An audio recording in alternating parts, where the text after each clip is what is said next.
There are few things in life that can truly bring us together. Few things that can lift us to our feet and bring us to our knees.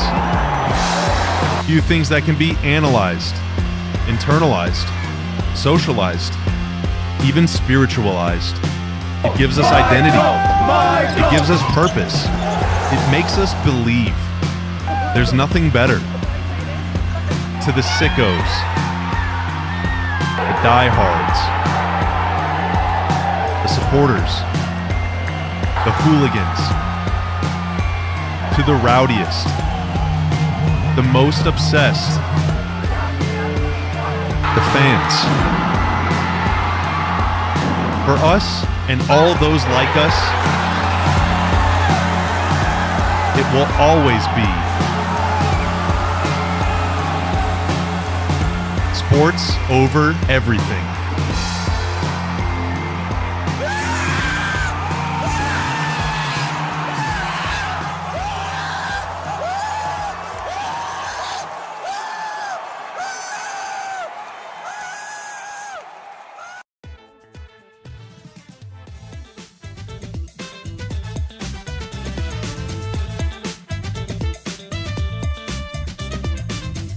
Psychos and sickos unite for a Villains Arc edition of the PHNX Suns post-game show, of course, brought to you by our friends over at Bet365. Download the Bet365 app, use code PHNX365, deposit 10, place the bet for 5, get $200 in bonus bets. On a Wednesday night, I'm Eric, that's Skill. We got Espo, Steven, and the Freckled Mama behind the Mac, making all of the magic happen as the Phoenix Suns sleptwalked to a 19-point victory over the depleted Memphis Grizzlies, 117-98, a revenge game for Dillon Brooks, for Grayson Allen, and for Jordan Goodwin.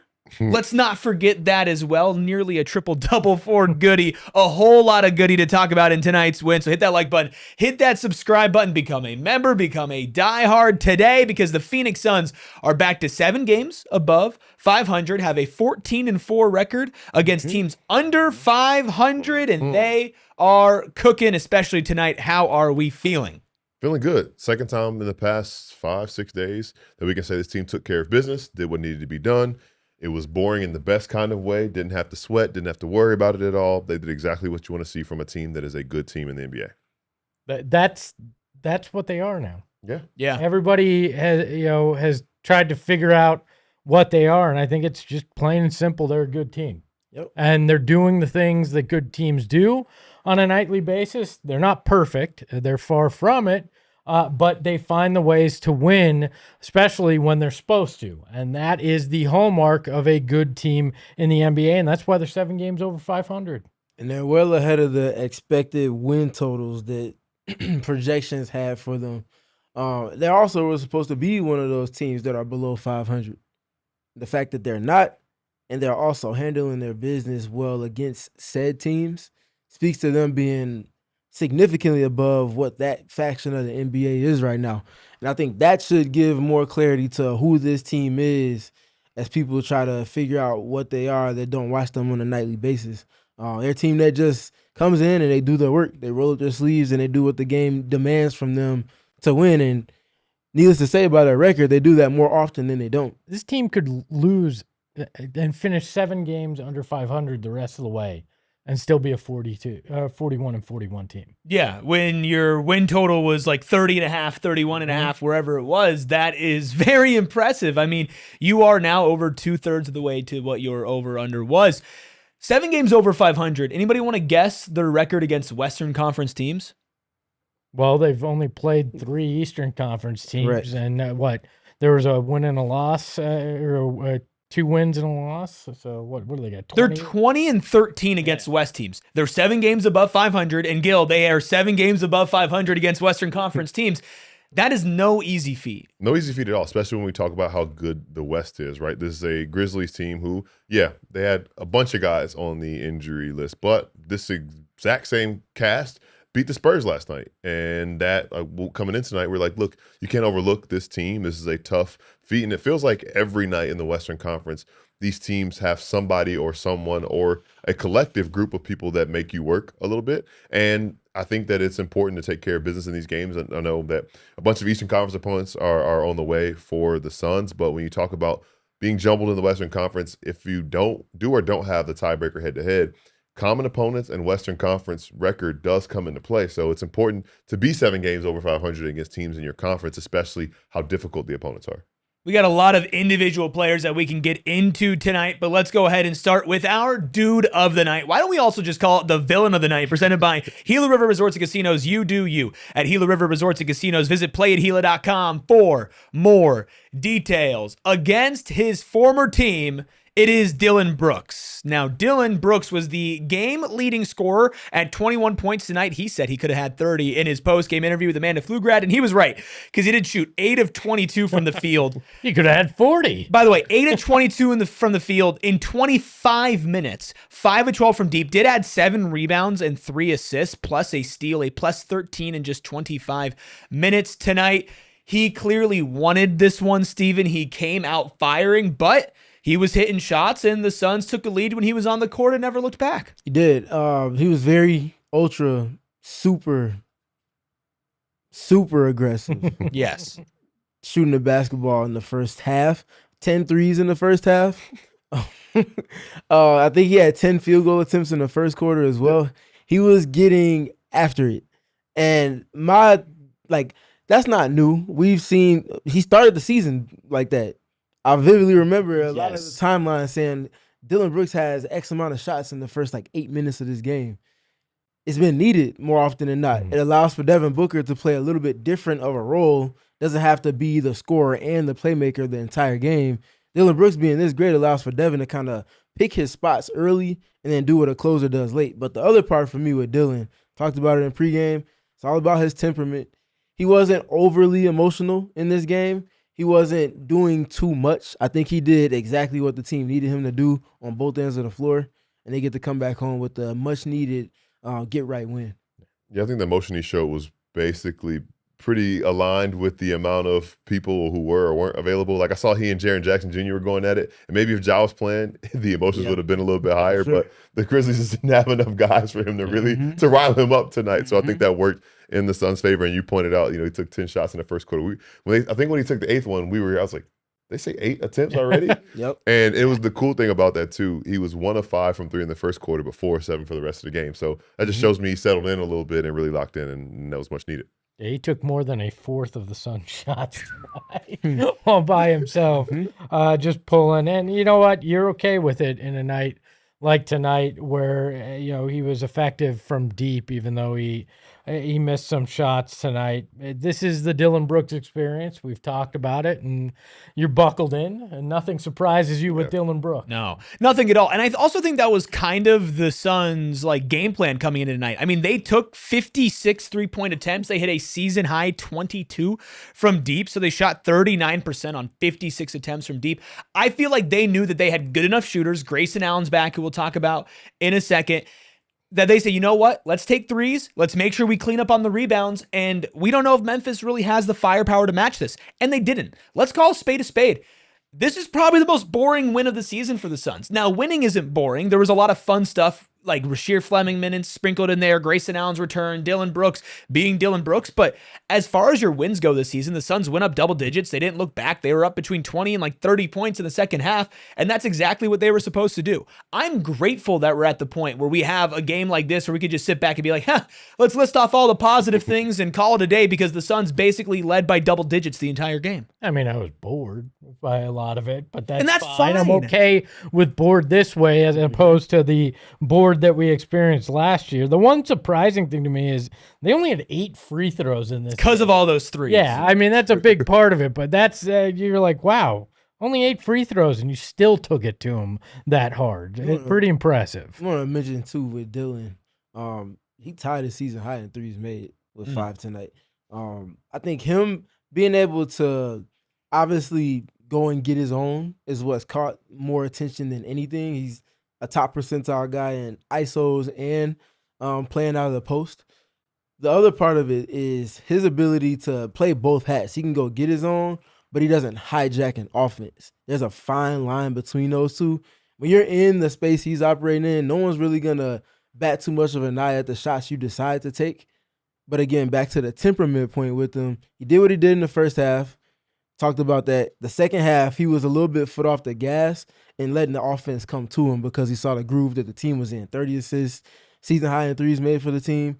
He felt like, okay, I did my work early. We got to lead. Let's get back to playing team ball. And he still ended up getting shots at the end of the ball moving around off of Devin Booker, which will get to one play stands out to me too was one where he missed a three. I think it was Colin that got the offensive rebound and kicked it right back out to him. So plays like that do inflate the amount of attempts a little bit that you get. But quality looks, both of those were quality, stepped into it, looks, and to the point of not hijacking an offense. When you're getting your, like, maybe not all 22 attempts, but, you know, 15, 16 of those 22 attempts are in the flow of the offense, you can't really be mad about that. Probably even 17, 18 of them. And, you know, at that point, he's earned the right to, you know, call his own number 4 or 5 times a game. We've seen it work. We saw it work at the end of the OKC game. And, you know, being able to do it in games like this, you know, regardless of who is and isn't available for the Grizzlies, it's still an NBA opponent. So those NBA reps and stuff like that means that when it's high leverage, he'll be prepared for doing it because he's seen that moment before. And that's why I'm not worried about when the team is back whole. Bingo. Because just talked about it in this game alone. First quarter was different from the second half as an entirety. And then the other part for me too with Dillon is because he's so patient with everything that he's doing and he's able to pick his spots, he's fine playing off of the second side. If Dillon's got it going, or if Devin's got it going, or Jalen has it going, he can just be cool, and then, you know, you can go and get his shots off when he needs to in the fourth quarter or off the attention that those guys are garnering. So that's what you want from a guy that can play those kind of roles. Colin Gillespie hasn't had it going the last few games. The Suns don't win that game against the Oklahoma City Thunder without Dillon being able to step up the way that he did with those 14 points in the fourth quarter. That's a direct example of what we're speaking to. I think that's the craziest part of this season is there hasn't been a guy that's consistently the top scorer every night. There's guys that go through lulls and somebody else picks it up. Like, it's a whole team, and we saw that tonight in the game, like you're saying, where Dillon is that guy for a quarter, shifts out of it, and I think that's why they're exceeding even what a lot of us thought, and how I think they could exceed what we're expecting right now. A lot of people are like, well, you know, it'd be nice if they make the playoffs and it'll be done in the first round. I'm not so sure anymore. I'm not so sure that it's going to be that simple. I don't like people speaking dismissively like that, because these same people weren't talking about this team with that same tone 2.5 months ago. They were saying they're going to be a bottom dweller. They were thinking they would be in the position that the Memphis Grizzlies are in right now. So to all of a sudden go from saying this team is not going to make the play into, oh, well, they'll just lose in the first round, that's a significant bump up from even what you just admitted as far as your expectations. So check the tone and respect the game. Yeah, going back to Dillon Brooks, I think what's really underrated about him is how smart he is as a basketball player. Now, I know that some people might roll their eyes to that because sometimes his shot selection isn't great. Sometimes he's taking a lot of shots, and sometimes you're like, okay, maybe you could let it go to somebody else, but that's all kind of part of his game. I haven't overall in this season been like, man, he's just being downright stupid. Now, he gets a lot of texts. I think part of that is his reputation. I think if a guy like Draymond did what Dillon did, he wouldn't get a tech for some reason because they're just allowing guys like Draymond to do whatever they want. But I really feel like Dillon, at least offensively, has found this groove of what works for me, what works for everybody else. And like you mentioned, Steven, when Jalen Green comes back, when everybody has their ducks in a row, there will be nights when Dillon Brooks has it going. And I think the unselfishness of this team is everybody involved in that. And Devin and Jalen will take a step back and say, let him go because he's earned it. And then there will be nights when Jalen Green has it. The other two will step aside. Then Book will have it. The other two will step aside. Or you'll need one combination of the three, or one of your vets, or Colin Gillespie's hot from three. This team has proven that everybody can do it, right? And when you have that belief in the guy next to you to hit some crazy shots, to take the shots from deep, something that Jordan Ott has installed in all of his players, that's infectious. That's what's going to win you a playoff series if you do find yourself in the playoffs. Guys like Dillon Brooks going out there and having a 2-game stretch where he averages 30 points per game because he can't be stopped in the post, and because he's been confident in nights like tonight to take the shots that other franchises like this one didn't want him to take. Yep, and I think that's the This is what the Suns are working towards trying to mainstream in terms of consistently over the course of games against different styles of opponents. And that's having an adaptable offense. On one night, it might be a lot of matchup hunting, which is going to slow down your tempo, your pace. Is going to be a lot more stagnant of an offense, but you ultimately want to just create good shot quality and then execute off of that. A night like this one will be a high assist game. I think they only had 21 or 20-ish against Oklahoma City. That was enough because of the quality of shots they created and the execution level. Different opponent, different result. One of the keys to the game was upping the pace and tempo. They played quick. They got a lot of fast break points, but they also played fast in the half court as well, lending itself to a lot of those assists that we saw them get tonight. Yeah, I think the big thing you think about, both points you guys are making, it gives me confidence in believing that when this team is, fingers crossed, at full strength and everybody's out there together, I trust and believe that they will ride the hot hand. You know, you thinking about, oh man, you have all these guys who are capable of filling it up. It's only one basketball. But hey, I think you can say, like, who's getting the best quality of shots based on the looks the defense is giving us? How can we exploit the mismatches or whatever it is that we see offensively, and having a coach who has put you in a system to do so, it gives me confidence and excites me for what this offense is going to look like once it has all the pieces in order and once they get accustomed to playing alongside one another. It's not going to be perfect in week one. It's probably not going to be perfect in the first month of it, but that's why the runway is so important, because around that time, around like 10, 12 games of those guys playing with one another and learning, okay, this is how I can tell he's feeling it. If I'm not feeling it, this is where he can get it, and things like that. And that makes an offense, one, unpredictable, which also in turn is very difficult to contain. It's also, I mean, you have the ability to take that time to figure out that offense too, because your defense has been so damn good that you can trust that to still be there, even if you're trying to figure out a little bit when Jalen Green comes back. And we've seen it. Guys have been in and out, and they don't really miss a beat, even offensively. You know what you don't need chemistry to do? It's play in transition. Yeah. So if you have one of the top 2 turnover percentage in terms of what you're doing to your opponents, and you're spending a lot of time playing off of stops that you garner, that's an easy way to kind of build up your chemistry. And we've seen Jalen Green be a part of one of the best defenses in the NBA with the Houston Rockets last year. We've seen Jordan Ott just kind of install confidence in this whole roster on both sides of the ball. And there's a lot of talk about Devin Booker in the chat, who didn't have a good game tonight. I mean, I don't think he had. Did. Yeah, yes, he did. Look, yes, he did. He didn't He scored well to start the game. We all watched this game. And here's the thing. On Devin Booker standards, you watch the game, you say, okay, you expect a little bit more of him. In 31 minutes tonight, he had 13 points. He shot 6 of 15 from the field, 1 of 5 from deep. What he played great at was the playmaker. 8 assists to 2 turnovers tonight. He continues to do that. Jordan Ott called him the most unselfish superstar like in the league. And that is kind of what permeates on this team, where Dillon Brooks better be okay taking a backseat, which I think he is, because Devin Booker is to him, right? And Jalen Green should be to them. And in theory, things should just get easier for Book passing and scoring the ball. He was fantastic as a playmaker tonight, over double the amount of assists that the next highest assist haver had on the Suns tonight. It was a good game from Book. It wasn't a great game from Book, especially shooting the ball. He continues to struggle from deep, but they're winning. He started 0-5. He finished 6 of 10 in his shooting. So, like, yeah, rough start, had a run there that he scored all right, and he assists. And as Tim Cato pointed out, in his article on GoPHNX.com today, he's 12th in gravity in the NBA. And don't ask me how they figured that out. I don't know what NASA equation and video they use. Whoa. But you know, his impact is drawing 2 or 3 guys, which he's then either getting the assist or getting that hockey assist that's helping. And tonight was one of those nights. And okay, he scored 13. You won by a significant margin. You know, like you won by 19.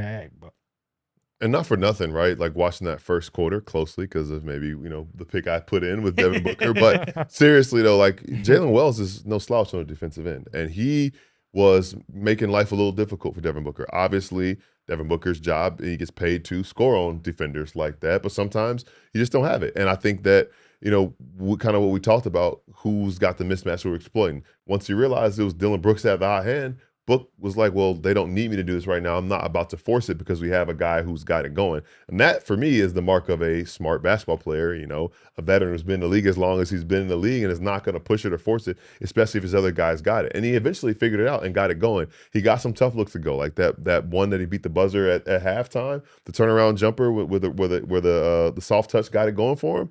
Like, that's a shot that not very many players in this league can make. So, whatever it is, Devin Booker had an off night, and an off night for him comes in a easy win in which he also dished out 8 assists. And again, it wasn't a bad game. It was an off shooting night to start the game. Yeah, I mean, the standard for Devin Booker is higher than anybody else on this team, right? If Colin Gillespie had 13 and 8, we'd be talking about, really, really great game from Colin Gillespie, which he was close tonight. But with Book, it's just so interesting because, again, it's like the average test on how much do you really know ball. I think you can accept that sometimes scoring the ball and especially shooting from deep, it hasn't been Book's best season, but he continues to impact winning, and they didn't need him to do it tonight. If Devin Booker scored 35 points tonight and the Phoenix Suns lost to the Memphis Grizzlies, or he scored them all in garbage time, the narrative would be, this guy is empty calories, stat patter, right? He doesn't need to do this, and that's fine. Like, if they're winning. If he shoots too much, he's selfish. Yeah. If he doesn't score enough, he's not aggressive enough. He's doing all these little things. Yeah, not a great game. I'm not sitting here saying it was a great game, but he also had a big impact on the game, even though it wasn't all scoring. That's evolution of a guy too. So if you're going to be the best player on the team, there are going to be many nights where an opponent says anybody but you. Now, that game plan can look a multitude of different ways, and it's probably going to shape shift over the course of 48 minutes. Do you have a response? Can you counterpunch? Are you going to pick your spots, or are you just going to be outright aggressive, or are you going to be outright passive? Pick your spots. This is the evolution of a guy being at the helm of an offense. He has some clarity in mind, knowing that he doesn't have to force feed it to a KD type guy, but he also has that understanding of, I got guys that can go do it on their own, but they can also all do it, literally the entire roster, off of the attention that I'm getting. 23 assist points tonight. He had 3 guys, I think, that knocked down 2 threes from his passes directly. That's a guy that's getting it done. Came into tonight, I think, 9th in 3-point assists. For a guy that's missed multiple weeks of the season to be 9th in 3-point assists in the entire league right now with the playmakers that are in this league, says a lot. And I think the second half really stood out to me, but generally in the game, it's not just them having him bring the ball up the court like we talked about, lamented last season, Eric and Espo. He brings it up the court, predictable double team, nobody's moving around him. They got him coming off of screens in the handoffs. They call it zoom action. He's getting it as a moving target, and that's kind of manipulating the defense a little bit. You get to the second half, and now he's pump fake here, behind the back pass there, leading it to a guy that's wide open, taking extra dribbles to hold the defense, and then getting it to a guy that's open, that's taking that 3, and then finding a way when they're putting the big at the level to double team to turn the corner one time or to just bring him out and then let everybody else create. That's a guy that's understanding his role. You can't ask for more. So box score, okay, cool. But the game, that was a sensational game from Devin Booker. How many turnovers did he have in today's game? He had 2 turnovers. So 2 turnovers, and you're seeing double teams, if not double team and a half, with almost every touch. That's a great game. I mean, there's a reason why everybody wants to play with Devin Booker, why every team would want Devin Booker, and not for nothing. I know that how we feel about this stat on this show, team high plus 16 and plus minus tonight, and also 2 steals along with that. I thought he played really solid defense. He continues to, I believe, be really improved as a defender this season when he should honestly should be relied on more in theory in offense, like we talked about all offseason. He's going to have to drop 30 and 10. In reality, he's got to be able to pick his spots, which he's been doing, and play good defense and fit into the system. The reality is the system produced a lot of really good performances tonight. It wasn't just Dillon Brooks. It wasn't just Devin Booker facilitating. Grayson Allen and Jordan Goodwin had revenge games. Colin Gillespie almost had a double-double, and Mark Williams did. We'll talk about all of them on the other side of our first break. Here's a question. Does anybody want a Corvette? Raise your hand. Ayrton, you want a Corvette? Okay, that's everybody wants a Corvette, and right now you can drive into excitement with the fabulous Corvette giveaway running January 16th through April 24th at Gila River Resorts and Casinos. 4 casinos, 4 Corvettes. And four, Corvettes. 4 chances to win big. I don't know what it is. I've been flubbing on ad reads like crazy, but no flubbing from Gila River Resorts and Casinos. Wild Horse Pass, Vequiva, Lone Butte, Santan Mountain. Here's how you qualify. Fridays from 6 p.m. to 8 p.m. Hourly drawings for free bonus play or a finale entry. Tuesdays and Saturdays earn 4 times entries when you play with the card, which is their signature card. And Thursdays from 2 p.m. to 5 p.m. a hot seat finale qualifier. Play with the card for your shot, plus extra swag giveaways throughout the promotion. So don't miss your chance to accelerate into luxury. Play, earn, and win at any one of their 4 casino locations. Again, until April 14th, and they're giving them away at the end of April. I can't offer you guys a Corvette, but Ooh. would you on, like dude. 15% off some awesome hats? Yes. Yeah, that's a pretty bucket hats too. It's a nice hat that you're wearing right now. Branded Bills, baby, and this is one of our new Branded Bills PHNX hats. And you know what? I love Branded Bills. I've got Gil. I don't know if you're aware of this, but I have over 70 hats that I own. Over 70 hats, and I've slowly been switching them all out for Branded Bills because they're breathable, they're good looking, and actually pretty easy to wash. I've learned that as well. And yeah, because you don't wear your hats a lot. It's and Phoenix. Yeah, it is, and you sweat a hell of a lot. And you know what? I love the fact that they have partnerships with over 40 universities. I haven't checked if Wake's are they? All right. I have checked. I love that. Wake Forest, baby. U of A, ASU, they got you covered no matter where you went to school. I haven't checked about your boys yet, though.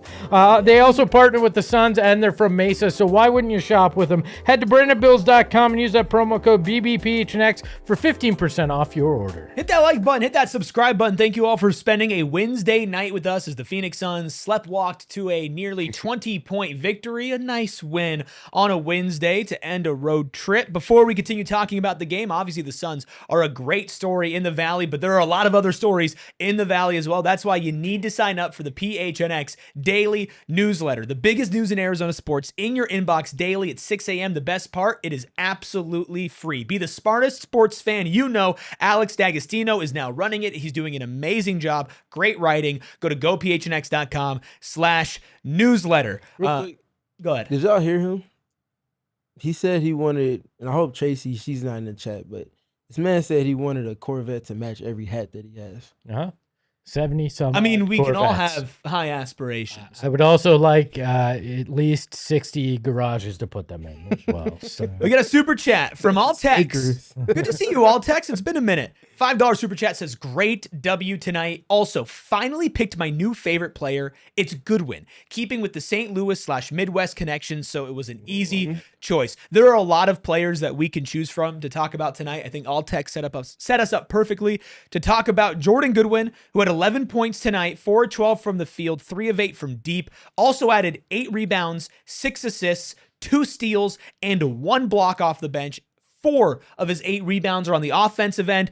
I think what impressed me the most tonight, and you guys can tell me if you disagree, some of the passes he was throwing, including the bounce pass on the fast break to Grayson Allen, he has been a sneaky good passer his entire stint with the Suns. It just hasn't been the loudest part of his game. Yeah. Well, and the fact tonight, not a good shooting night for him. It started off decent, winds up 4 of 12, but he comes out and he does all those other things, and that passing is a big part of it as well. He is just a guy that is going to make a difference for your team anytime he steps on the court. And again, gotta love the fact that the Lakers just threw him to the side and you got him for next to nothing. So Yeah, it feels like a common thread and a common theme about a lot of these guys, not only the blue collarness, but I think this goes hand in hand with that, but they always find themselves in the right place at the right time to make a winning play. And it's not a coincidence because these are very smart players, whether it's Jordan Goodwin with his offensive rebounds or somehow just being in the right spot to catch and shoot, and also having the confidence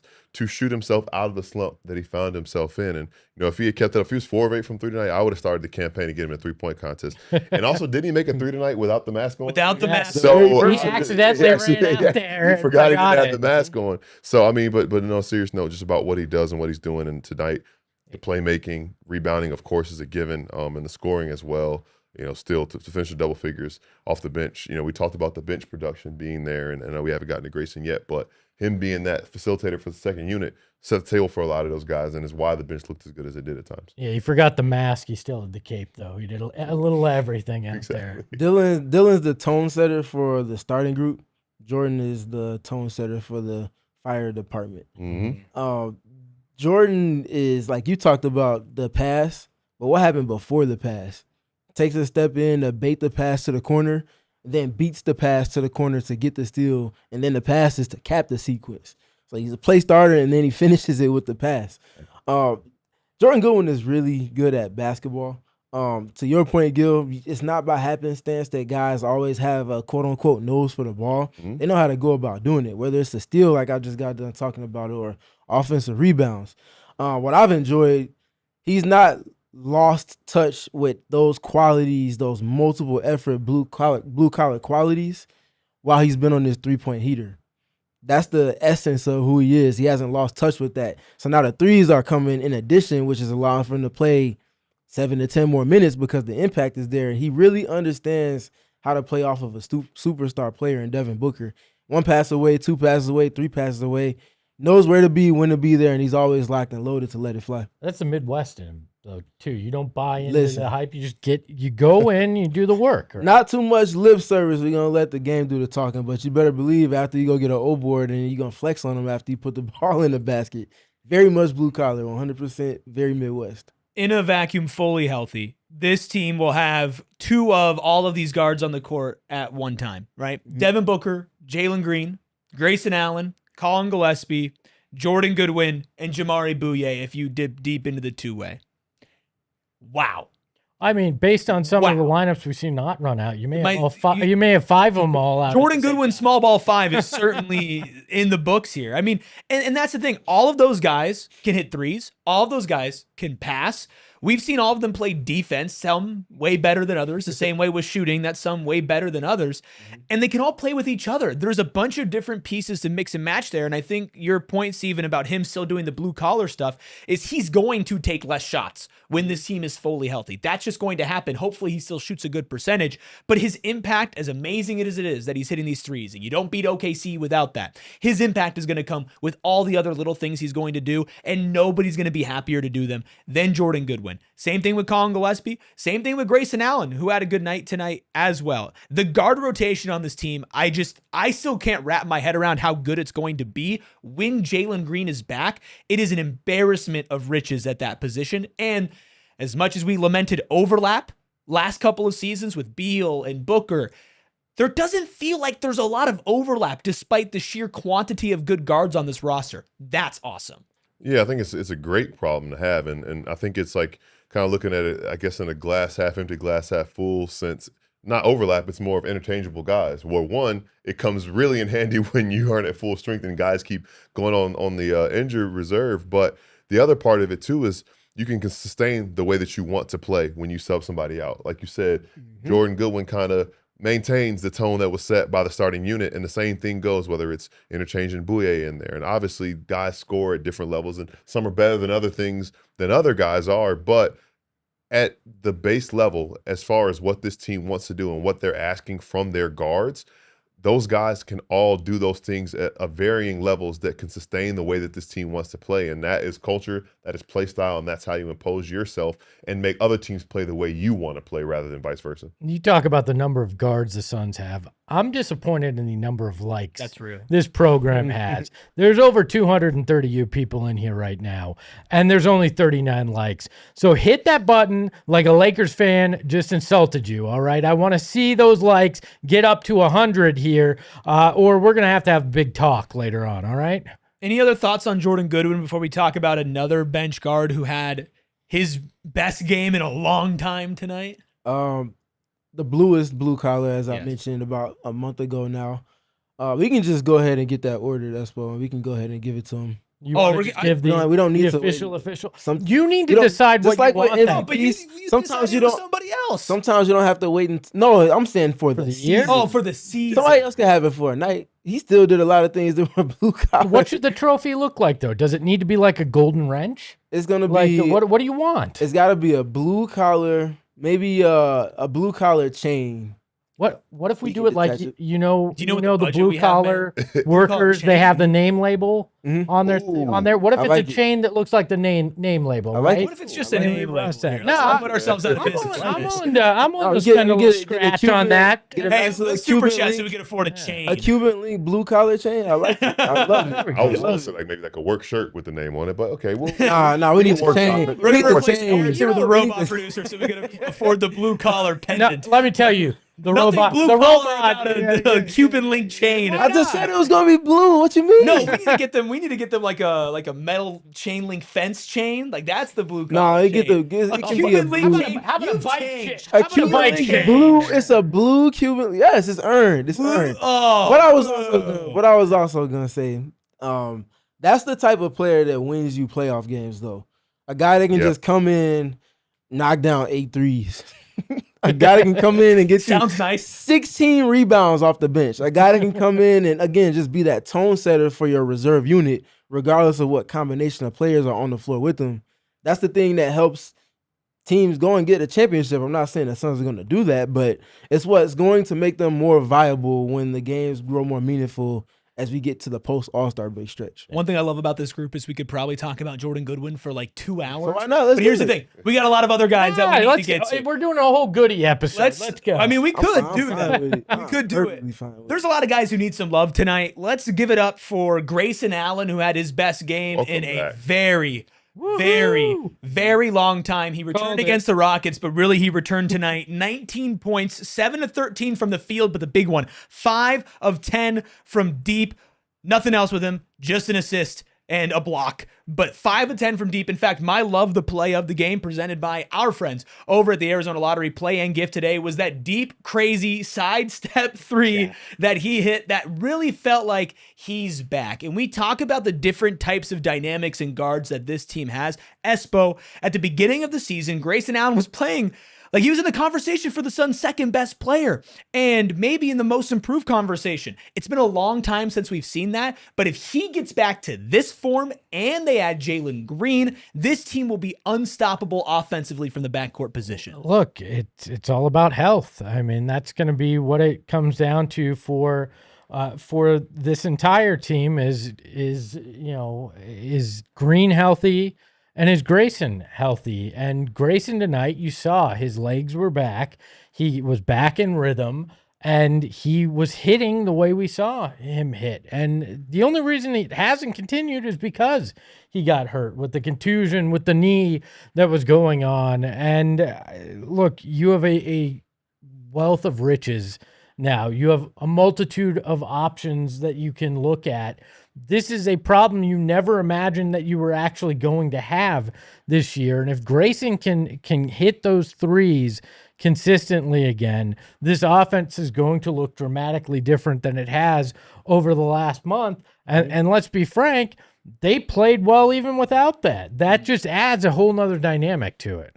Yeah, I think it's good that you mentioned because, he had the injury, the illness, and he came back each time and didn't really seem like himself yet. And I think that tonight's performance reminded us or reaffirmed that he was ready to come back this time. I know we kind of chalked up Monday, kind of couldn't really pick a weirder time to come back for somebody where it's like second end of a back-to-back. So everybody on the team played except for you the night before. You leave to fly to this place the day of, and you're already trying to get your rhythm back because you haven't played in almost a month. And then you go out there and again, we talked about the playmaking, but the timing was off elsewhere. The timing Was off. The timing was off. Quite literally, the timing was off on the shot clock. You forget about that too. But tonight, you go into an arena you're familiar with. You're used to playing there. You spent 2 seasons of your career there. You had we got your win back a little bit, and you looked way more comfortable. And I think that was a big thing from Grayson, seeing a couple of those jumpers go in, and also the ways that he was able to get to them. The one that he took that The you talked no-dip, about. I mean, too? yeah, like Oh my all of God. those things, checking all his boxes, the confidence to take 10 of them, not just make 5, but take 10 of them as well. That is something that, when this is all the guys, like with Goody taking threes and Dillon taking threes, like defenses have to take account for that, knowing that if you give them any piece of daylight, it's going up, and you have to think and guard a team a certain way with that. So I think this is just the beginning. This is Grayson rounding back into form. He's got his swagger back. Well, and that's, I mean, this whole offense, that's without any rim pressure that Green provides too. Imagine what that's going to open up for some of these looks. So then you get a guy like a Grayson or a Royce with even better looks from deep. Dillon potentially, and Book's going to have better looks. All of a sudden, this Jordan Ott system, you go, oh, wow, I really see what he was thinking with this. I know we're still a little off from seeing Jalen Green come back healthy, but what that's going to open for Grayson too. Those shots are going to look a lot easier than having to sidestep guys like you had to tonight. I think that's the beauty of Grayson and why he's such a hand-in-glove fit for the team, because I talked about it earlier in the season. Him and Royce were 1 and 2 in terms of total amount of closeouts they were created for them to attack, whether it be just catch and shoots or the drive or, the step back that he hit tonight. That's something that's that was without Jalen Green. Like all of that early in the season, the first 4 to 5 weeks, they were number 1 and 2. When Jalen comes back, there's going to be an uptick on those opportunities that those two guys have. Guys being able to, like a puzzle piece, play to their strengths because of the top-tier talents that they have. That's what makes a team really good. Again, like you mentioned, Gil, something I've been hammering home, being able to maintain styles of play across multiple lineups. That's why Oklahoma City is as great as they are, because they can play however they want to because of how great their pieces fit together, but also how great their top-end pieces are in playing complementary basketball off of those skills. So Grayson's in great position to be even more successful later on this season, and I think we're going to see a more healthy quality of shot for him to then take, to your point, where it doesn't always have to be a step back. Well, and he's not just a three-point shooter. Like, this isn't Luke Kennard. This is a guy who plays really good defense. He's athletic. He could drive to the rim. He uses that three-point pressure to get to the rim. He had a block tonight. Last game wasn't his best game. Had 6 assists and 3 steals. He can do a little bit of everything, which once again goes in that point of all your guards can do a little bit of everything. Colin Gillespie tonight had 10 points, 8 rebounds, 3 assists, and a steal. All of your guards can either rebound and score, or shoot threes and rebound, or shoot threes and pass, or drive. And that's, again, without presumably your second best player on the team. It is such a fun combination, but we have yet to give out our blue-collar boy of the night. So who is it going to be? Who do you think it's going to be? Let us know down in the comments below. We'll keep it rolling. We'll name our blue-collar boy. Plus, yeah, we got to talk Mark Williams. We got to talk about Rasheer Fleming, who had himself a great night as well. We'll wrap things up on a very fun, relaxed, calm edition of the PHNX Suns post-game show on the other side of our final break. Look, it's been calm here on this post-game show, and sometimes life is calm, and then sometimes, boom, out of nowhere, an accident or a serious injury. You need to know who to call, and luckily, the husband and wife law team, they're here for you. So go ahead and write down this number just so you have it in case. 602-783-8841. That's 602-783-8841. 8841. That's the number that you call to get a team led by Mark and Alexis Breyer that brings hundreds of years of combined trial experience plus multiple certified specialists in personal injury and wrongful death. And while nobody can guarantee the outcome of a legal case, they're happy to make you and all of their clients guarantees. Like, you can cancel your fee agreement at any time for any reason. You may speak with a lawyer as often as you choose about anything you'd like to discuss. Plus, you'll receive at least as much in your pocket as they receive for their fee, even if they have to reduce their attorney's fee to do so. So if you've had a serious injury or you want to be prepared, call the husband and wife law team first at 602-783-8841 or visit their website at the link in our show notes and tell them that PHNX sent you. Hey, I've been in business for a while, and I want to go legitimate, though. I don't know why I'm doing this. They were trying to make me Tony Soprano in the chat. But if I want to go legit, Shopify's how I'm going to do it. I'm going to do it with an online business, and Shopify is the best to get it done. We run our PHNX shop where you can get these hats through Shopify. It is a fantastic way to get online commerce and e-commerce going on. And so if you're thinking about starting your business, Shopify is the e-commerce platform behind millions of businesses online and 10% of all e-commerce in the US. So you want to be with the people that do it right. And Shopify even powers, like I said, our our store. So you're going to get our hats, our shirts. You're going to know just how easy it is to use a Shopify website just by that. And Shopify has you covered with website creation, production design, email, social marketing, and more. If you're ready to sell, you're ready for Shopify. Turn your big business idea cha-ching into cha-ching with Spotify on your side. Sign up for $1 per month trial starting today at shopify.com/allcity. That's shopify.com/allcity. You heard Espo. Hit that like button. Hit that subscribe button. Become a member today. I'm going to come to your house if we don't hit that like button, all right? Like Kara and Aaron and Buddha and Sean that are all members, Anime and Hoops as well. Thank you all so much. You get access to exclusive content like the film breakdown that Steven just put out. You get an additional part of the film breakdown where he discussed how the Phoenix Suns exposed Shai Gilgeous-Alexander. Not exposed, exploited. Exploited Shai Gilgeous-Alexander on the defensive side. Please go appreciate of the ball. the thumbnail magic that Facts. Ayrton continues to work. I don't want to give away spoilers. You want to see it? Go over to the channel on YouTube.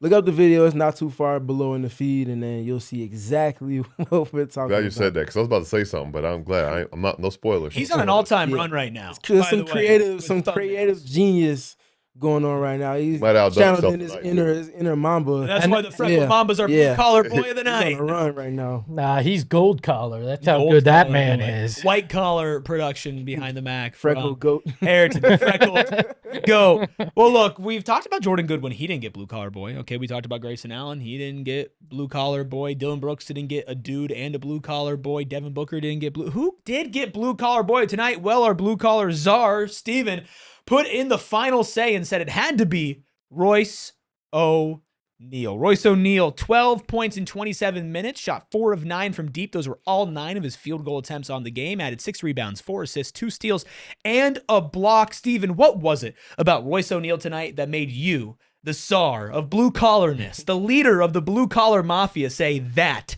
Hey, blue collar boy? no, don't give him the mafia. It's a different mafia than what you lead, Esposito. Okay, that's Steven Prejean Garner over there, leader of the blue collar boy mafia. Why Royce tonight? Now Royce brought the physicality. I talked about it on our last 3 p.m. show, which was the only one we've done recently. What was that, Tuesday this week? Yeah, yesterday. Yeah.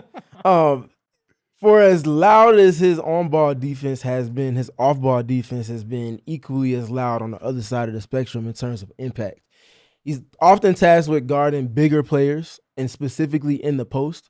You have to be a certain type of physical, but you also have to play with some anticipation to work your way out of disadvantage. If you're smaller than someone and they're posting you up, the closer they are to the basket, the more successful they're going to be. The further away, unless it's like KD, the less successful they're going to be. Royce is really good with pushing those catch points up, being physical to the legal limit. Not just pushing the catch up, though. He'll also slip behind once he plays to one side, sees the hand that is going towards, waits for the pass to be made, and then he'll just shoot to the pass. Now, unlike a DB in football, play through the hands and get the steals. They call it catch contest. Did that today. And got a steal against Jaren Jackson Jr. And then there was a play in the first quarter where no box score stat for it. I think it might have been Jalen Wells coming off of a screen on the other side of the floor from where Royce was, timed up a jab at, and it played into the decision-making of the guy with the ball, to where the pass he wanted to make ended up having to go somewhere else because he wasn't expecting Royce to move, and that ended up turning into points for the Suns that forced the timeout for the Grizzlies. Those little timely moments where he's just sharp and where he's supposed to be, providing impact, is why he was the blue-collar boy tonight. And the physicality, again, I can't speak to it enough. But then he also went and knocked down a multitude of threes as well. How many did he hit today? He had 4. So he hit 4. So one less than Grayson. So he had 9. He has 9 over the last 2 games after going 0 against Oklahoma City, but still played a good game even without hitting threes in that one. That defending the post kind of reminds me of how you defend the post when we play basketball. You're not letting anybody get on their spot. They got to earn it. You're going to catch this thing around the three-point line. I'm not going for it. Not going for it. Another thing that doesn't show up in the box score was the little extra sauce he had on things. I had to leave that it swagger. there. I had to leave it. Thank you. I appreciate it, because that was probably the thing that entertained me the most tonight in this basketball game. Was he's dancing with the travel and he rips the ball out of the guy's hand. He had a couple other dance moves tonight. Like, I love when a guy is doing the little things, but also has that energy that his teammates can feed off of, that little hype that he had going tonight as well. That's when basketball is extremely fun, when guys are really feeling it like that. Yeah, for sure. He's having fun out there, and what you both talked about with his ability to really give the team lineup flexibility, playing bigger than he is. And I won't quiz you guys, but I was curious. I didn't know what he was listed as on the website. Was he 6'7"? They say 6'6". He's not 6'7".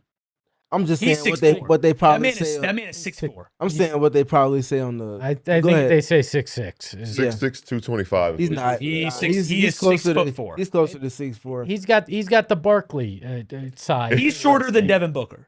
Yeah. So, but all that being said, makes it all the more impressive because when he's out there, he's playing like he's 6'8". You know what I mean? And you can see him and visibly see that he's not. But what he's asked to do gives the team lineup flexibility, especially the way that what they've had to do given the injuries that they've dealt with. He's been able to do that, and he's been doing it a lot, and that takes a toll on a guy who's not in the early stages of his career either. There's some veteran savvy that goes in that, understanding angles, also having some strength with that. But I was just very curious because of what they asked him to do, what they listed him as. Can I pull the chat for a second? If we got some Blue Collar Boy merch, would you guys rock that? Because I think we need to do that just so Steven can wear that stuff. I want a Corvette and a blue collar shirt. Let us know in the chat for sure. We can just do an all-white shirt and just have it be. What about a blue collar Corvette? Can we sell those? Hey, listen, I'll do Probably that too. not. I'll do that too. It's worth a shot. Corvette, hit us up. We got an idea. I don't know who that was a little bit earlier in the chat, like maybe a couple seconds ago, Ayrton, that said, call Jordan Goodwin Jordan Dogwin. Jordan Dogwin. Definitely using that, and I will obviously salute you with that because I think that fits. Jordan, good boy, because he's a dog. Good boy. Come here. Is it the dog collar boy when he wins one? Yeah, it could be that too. It can be that too. Maybe the blue collar boy is literally a dog collar, like the trophy. That works. That works. A dog collar with the name tag on Just it. let it be You blue. can go Bleed out. You can go ask Jordan Goodwin to wear a dog collar. If we explain the meaning behind it, I mean, these guys are barking in their post-game interviews. Okay.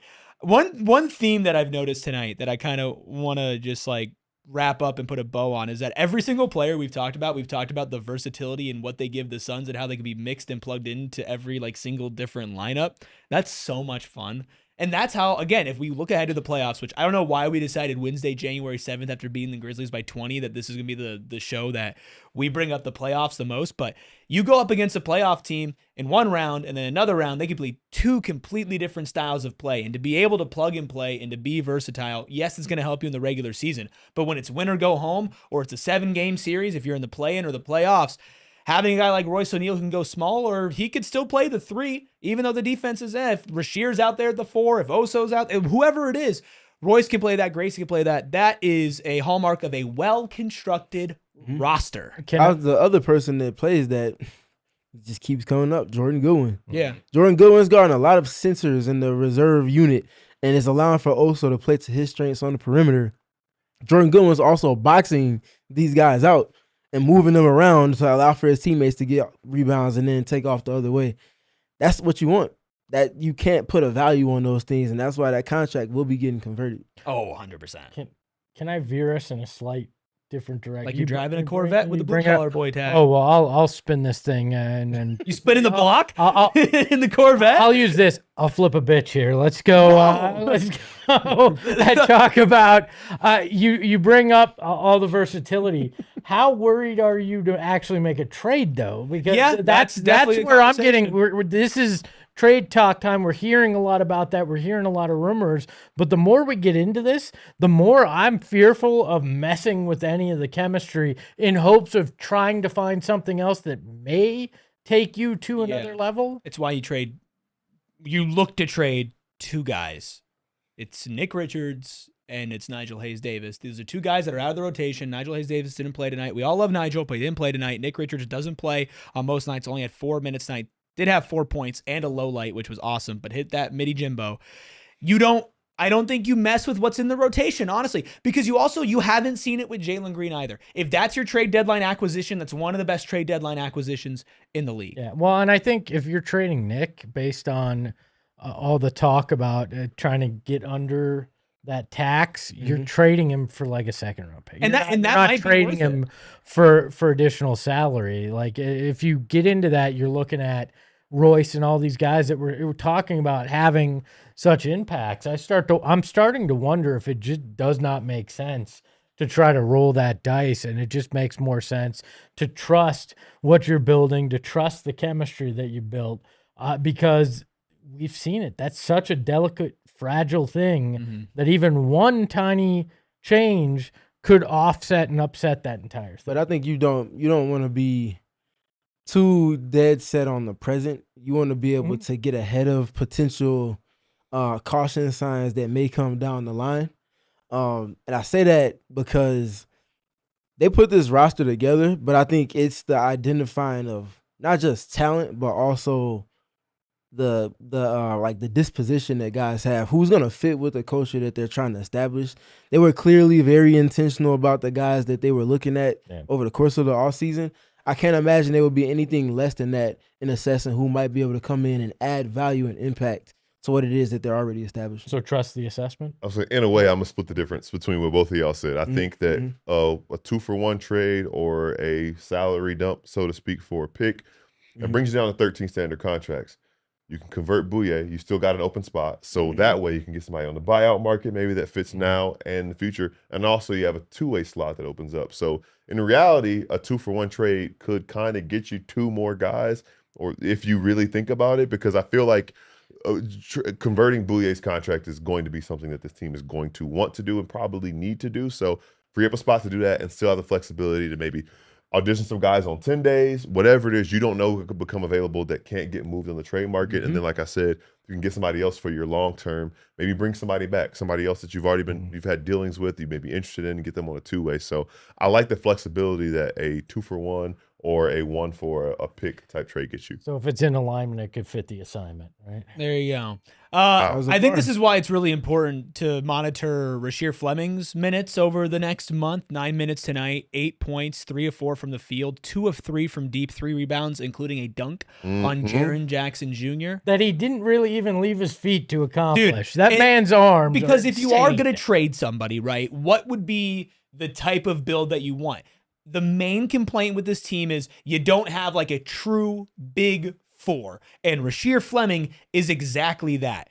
If his minutes remain at around 9, I know he played more tonight because the game was a blowout, but if he can get up past like the 4, 5, maybe get to like 8, 9, 10 minutes per game, and he plays well, I don't think you need to take the risk. If you're not willing to go and try that out and you really are serious about competing in the playoffs this year, you probably still need to try to at least kick the tires on a 4 that could be a bigger bruising 4 that could shoot the 3 a little bit. I know we talked about Bobby Portis. His name has been in the news. I kind of am just in favor of giving Rasheer those minutes because, like you mentioned, Steven, you also want to look at the future, and Rasheer Fleming's a big part of the future of this team. I think he's got something. I'd like to see him in these minutes, and I think he fits in a spot that he won't be taking away a massive amount of minutes from anybody else that's really key and integral to this team. I mean, yeah, but I don't think Bobby will get in the way of playing Rasheer because Bobby can also play the 5. I hear you. It gives you a completely different look than you've had even close to with what you've been working with so far this season. So if it's someone else, like I threw out my man from I don't know why I'm drawing a blank. Jonathan Isaac? Yeah, I threw out Jonathan Isaac. That would be someone that overlaps with Rasheer because stature, position, limitations at this present moment with where Rasheer is.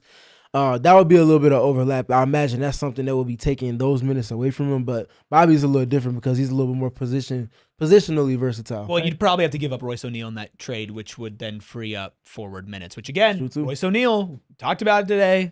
He was good today. Do you want to trade him? Do you want to mess up that chemistry? And I think it all depends on what the Bucks actually decide to try to do. If they're trying to get additional guys to keep Giannis happy, we'll try to mix things up. Maybe you can convince him on Royce. If they're blowing it up, I don't know that they're going to take a guy with 3 years on his contract. There's all sorts of things that come into play, but I don't think there's any denying a guy like that has the right mindset and the right kind of culture approach to fit with what they're doing. As much as I want to keep talking about Bobby Portis, I think that we should put a bow on tonight's game. Shout out to Mark Williams. 12 and 12, 5 of 6 from the field, 2 of 2 the free throw line, some more travels in there as well, which he's been having as of late, but also a steal, a block, 4 offensive rebounds. Just a solid game from him, a nice little bounce back game from him. He hasn't had the greatest stretch. Do y'all have any other thoughts about the game tonight? I was going to say one thing with Mark. He's getting back to, I think he left some on the table today. And I think that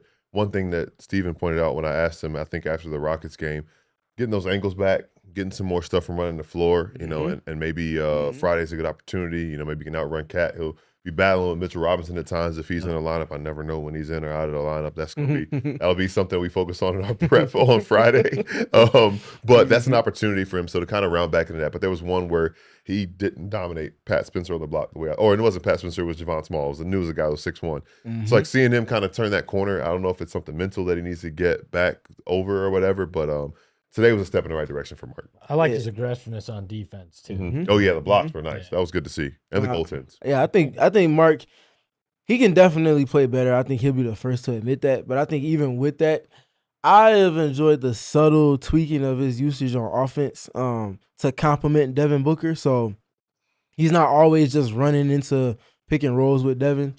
He's setting a lot more of those dribble handoffs where they give it to him at the top of the key, and then Devin's coming off of a screen from someone else to receive that handoff. It's pick and roll adjacent. You're getting to the same kind of two-player pairing, just with a different type of change of pace to it. And he's excelling at that. They're going to need him to make some plays from that spot coming soon because people are going to start really denying Devin. And we saw him make some passes the last couple of weeks. But it's just about him kind of bringing it all together. But I will say, to put a bow on it, to use your reference, he's healthy. Yes. I think that's the most important thing. Yeah. He hasn't really shown any steps back. He's playing back-to-backs now. He's playing in consecutive games. He's providing impact even if he's leaving some to be desired. He's bouncy. That's what you want. That's what you want. He gets Looks spry. Yep. Looks spry. So with the expectations, I just want to make sure that we are appreciating that the plan is showing it's coming to fruition months after they kind of set it in stone. Yeah. Another shout out for a big man tonight. Not the flashiest game from Oso Agudaro, just like a lot of different stats, 5 points, 3 rebounds, 2 assists, a steal, and a block. What I love from Oso is that we have now kind of seen the development of a somewhat signature move, this right to left layup getting downhill, and we've seen him finish it a couple of different ways, a dunk over Raynaud, a lefty layup against Jock Landale. He finished it with a pass when he was driving on Sarr, who's a much better rim defender, much quicker, and stayed with him. We've been talking about Oso as an offensive player so much, and it was like he needs something to go to, and we always thought, can he hit that floater, right? Can he just do that consistently and hit that? I like this because he's handling the ball and makes the dribble handoffs, those DHOs, a lot more tricky when he can just snatch it from right to left and get to the rim. I'm really enjoying the aggressiveness in him getting downhill. He had some nifty passes tonight as well. It's been fun to watch him play confident basketball, and even though the stats weren't crazy tonight, I think you still saw that pop in a couple of different plays. Yeah. Remember, you asked me about a month and a half ago, what would I want to see? Put the ball in his hands more. Yeah. He's not a threat spacing unless you manipulate it to certain pockets, which we'll definitely talk more about soon because they're doing some of that too. But you put the ball in his hands, you have to respect him because he can get downhill. And if he's putting pressure on the rim and pressure on the paint, guys have to collapse. Playing right to his wheelhouse because he's a good passer. So he's getting spots where he can be successful. And I think they're being more intentional about how they're using him, no different than Mark. He's better at those type of situations than Mark is as a playmaker. And that's what makes them a good pairing because one gives something different than the other, but they're both able to maintain a certain level of play. Again, back to the lineup versatility point. And I feel like this is confidence-based in a lot of ways, and that goes back to Jordan not trusting him when we all were like, what the hell is this guy doing in the lineup? Builds confidence, makes him feel like he can go out there and try those moves because he knows if he has one or two that don't work, he's not going to have a quick hook. He's going to be able to figure it out there, and he's using those skills, to your point, that are just an intangible for him, and figuring out how to do that night in, night out now. And that's so important for a young player to be able to play confidently without looking over your shoulder, right? Like not thinking if I make one mistake, I'm waiting for hear the buzzer and see who's at the score table coming in for me. Like you don't see that with him. And I think we've seen really the past 3 or 4 games, like a marked shift in comfort and him doing things that just fit within, whether it's like a quick little between the legs pass or the pet move that he started to kind of go to. All of those things are the mark of a confident player who, to your guys' point, your coach is putting confidence in you to do these things and telling you you're capable of doing these things, and you're not worried, well, what if it goes wrong? All you're thinking about is making it go right, and if it doesn't go right, moving on to the next play, because oftentimes when you're so focused on not making a mistake, you end up making a bunch of mistakes that compound one another. So I think that's really been good to see. That's really important for a young player. I also wonder what Dillon's impact too, because he's obviously taken a liking to Oso, has pushed him. We've heard him talk about how he's pushed him to the point where Oso yells back at him. I wonder if he's working on that aggressiveness too on the offensive end, because we know Dillon, like we talked about at the beginning, has it in spades. But also mentioned at practice over the past weekend that Grayson wasn't playing. Obviously, he was just doing, 5-on-5 work or whatever with the coaching staff. But he was like, why don't you just grab rebounds and just go? Why are you always looking to outlet the ball? Just go. And he said, you know what? You're right. And he's like, no, I don't want to be right. I want you to actually start doing it. And we've seen him, again, this is multiple instances. Devin Booker said he loves playing in pick and roll with Oso because he understands angles. He's a very good screener. And when he's getting double teamed, he's great at manipulating the 4-on-3 outside of that. Dillon's talked about leaning into him, getting more out of him. Jordan Knox talked about instilling that confidence so that he's playing with more force, like me and Gil have spoken to. The Grayson point that we're speaking to. Colin Gillespie loves playing in pick and roll with Oso because of the skill set and the complementary way that they play with one another. Multiple instances of guys pouring into him. That's a great ecosystem. I think that all derives from Jordan Knox, though. You establish an environment of confidence, but not just saying, yeah, we all want to be confident. I know what makes you good, what makes you good, what makes you good, what makes you good, and I know what's going to ultimately make us good. Everybody plays to those roles. When they're being demanded to do more in that, it's going to be a line there, but you're going to have to take it to another level of impact. That's how you get a team that's borderline top 6 in the West right now. And so on that note, kind of back to Dillon Brooks, after the game, he was asked about what's been like the making for his career year in his first season in Phoenix. And quote, this is what he had to say. 3 things. First thing, I worked tirelessly in the summer. Second thing is Jordan Ott believed in me, said he was going to put the ball in my hands and make plays. Third thing is Brian Gregory trusted me to make plays as well. That's the belief. Another thing that Dillon Brooks said post-game was asked about the state of the Grizzlies. He said, quote, I just think they moved too fast, especially when I was there, to reinvent. Kind of bit them in the butt a little bit. And was also asked about his last days in Memphis and wanting plays called for him. Quote, I still don't get no plays called for me. Smiles. But I worked on my game and I'm able to get to my spots when I want to, and I'm making shots. Well, and he talked about in shoot around, I believe it was today, about what the belief from owner Matt Ishbia meant to him, and how Matt has talked about that he's going to be around for a long time.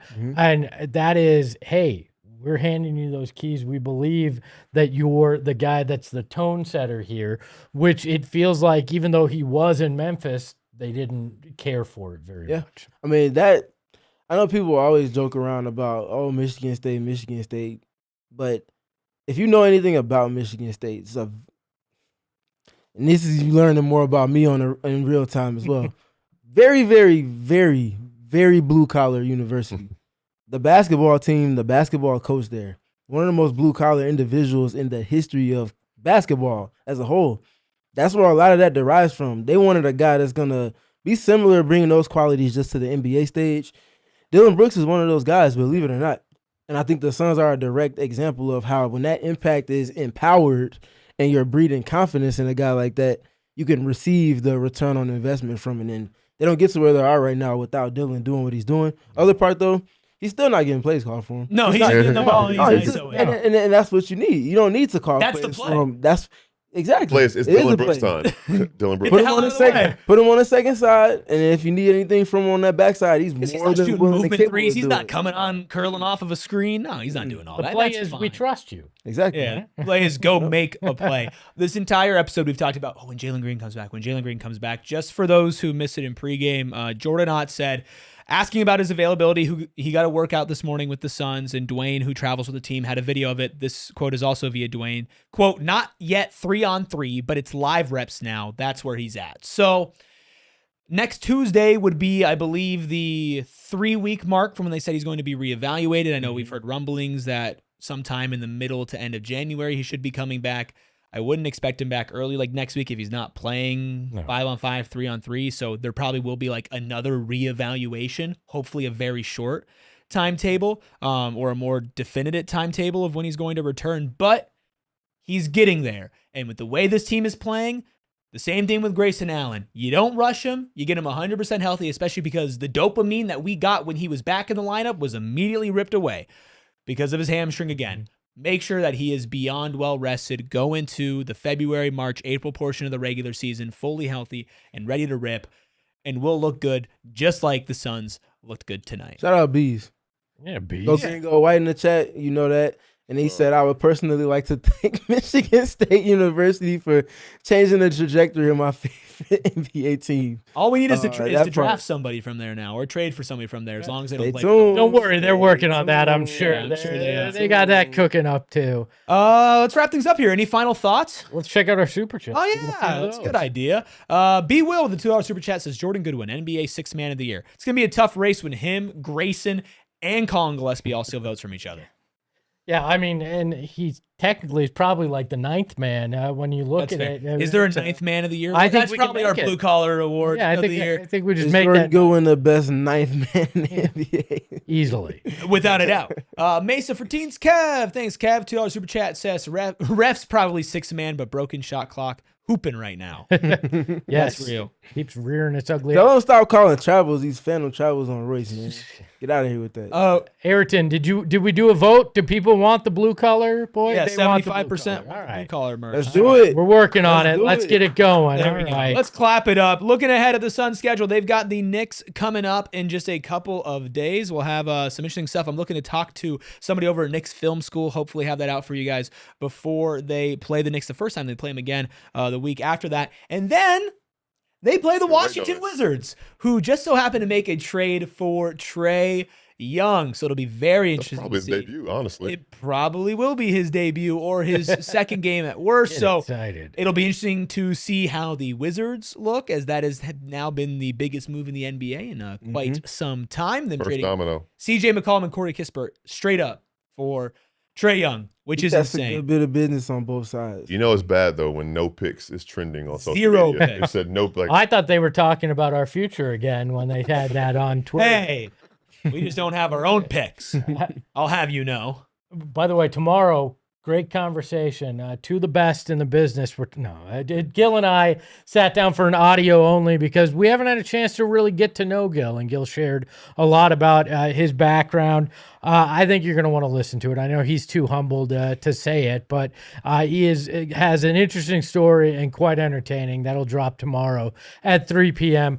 Audio only, so make sure you subscribe to our podcast wherever you get your podcast. yeah, I was gonna say, I think it was Pure in the chat earlier asked if I played professionally. I did not, but I did talk about my playing career on that. I have not enough time to talk about. We're about to get out of here, so I won't talk about it now. So just listen to that tomorrow. You'll learn a little bit more about my playing career. One of the greatest Kobe stories that I've heard as well. So Yeah, I thought it was great when you broke down your 50-point game that you had at Wake Forest. I found that fascinating. Definitely check that out. We're going to be having a lot of audio-only stuff dropping here in 2026. So if you are not subscribed to our audio feed, make sure you do that. And when you are subscribed, hit that 5-star review. It goes a long way. We don't ask you to do this often, but share the show with other Suns fans that you know or basketball fans. This team is fun. No You should be gatekeeping. No happy and gatekeeping. excited to share this team this year versus the last couple of years. Don't be ashamed to let your Suns flag fly. Share it with your friends. And of course, follow the show at PHNX_Suns when the Jalen Green news comes down. If any trade rumors or actual trades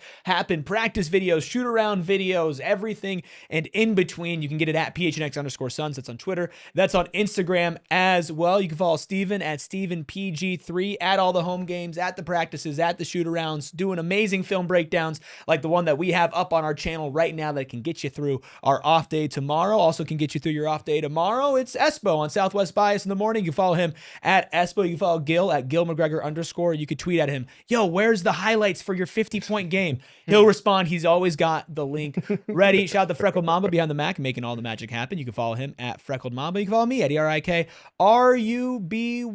And if the Wizards are getting Trae Young, that means we're going to make a trade before we play, right? No? We'll see.